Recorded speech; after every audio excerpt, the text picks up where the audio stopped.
माझी रेसिपीमध्ये तुमचं स्वागत आहे। तर आज आपण बघणार आहोत काळ्या मसाल्याचा शेवगा भाजी कशी बनवायची आहे ते। चला काळा मसाला बनवून घेऊया। त्यासाठी आपण धने घेतले आहे, लाल सुकी मिरची, खोबरं, कांदा, जिरं, दगडी फूल, मिरे, लवंगा, अद्रक आणि लसणाच्या पाकळ्या। चला आपण काळा मसाला बनवून घेऊया। सर्वप्रथम आपण कांदा घेऊया व भाजण्यासाठी ठेवूया आणि खोबरं पण भाजून घेऊया। आपण भाजलेलं खोबरं आणि कांदा। आता आपण थोडं तेल टाकून हे सर्व मसाले भाजून घेऊया। कढईमध्ये थोडं तेल टाकून भाजलेले मसाले, मसाला घेऊन आपण मिक्सरच्या भांड्यामध्ये टाकून वाटून घेऊया। मिक्सरला वाटून घेतलेलं वाटण। मसाल्याचा शेवगा बनवण्यासाठी आपण सर्वप्रथम शेंगा घेतल्या आहेत, या सोलून पाण्यामध्ये ठेवलेल्या आहेत, स्वच्छ धुवून घेतलेल्या आहेत।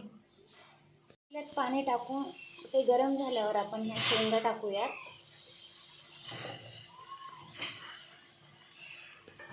थोडंसं मीठ घालून घेऊया।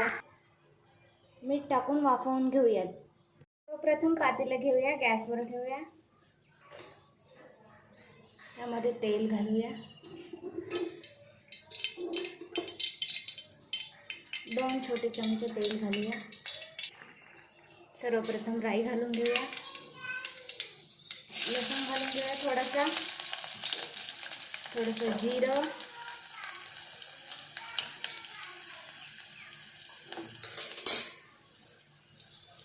व हा मसाला परतून घेऊया। काळा मसाला आहे हा आपण वाटून घेतलेला। असा मसाला छान परतून घ्यायचा आहे आपल्याला। असं काळसर रंग आला पाहिजे, अशा प्रकारे आपण परतून घेऊया।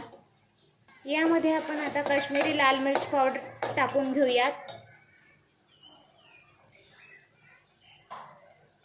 आणि मिक्स करून घेऊयात।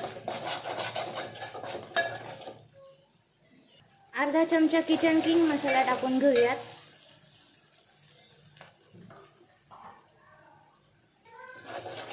आणि मिक्स करून घेऊयात। आता यामध्ये शेवगा घालून घेऊया।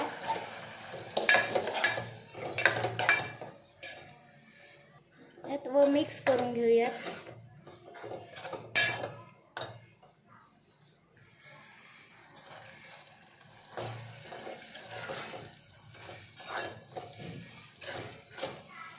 आता थोडंसं कोमट पाणी घालूयात आणि एक उकळी काढून घेऊयात। छान मंद आचेवर याला 5 मिनिटं झाकून ठेवूयात। आपण शेवगा वाफवून घेता वेळेस मीठ टाकलं होतं, त्यामुळे आपण थोडंसं मीठ टाकून घेऊया यामध्ये मसाल्या पुरतं आणि मिक्स करून घेऊयात। 5 मिनिटं याला आता आपण कमी गॅसवर शिजवून घेऊयात।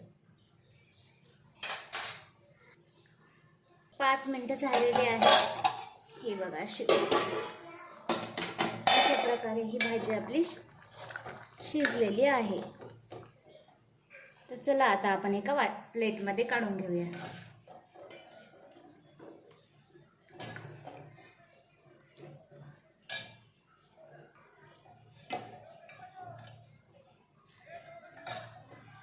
तयार आहे आपली भाजी। आपण त्यावर कोथिंबीर घालून घेऊया। तयार आहे आपली शेवगा भाजी।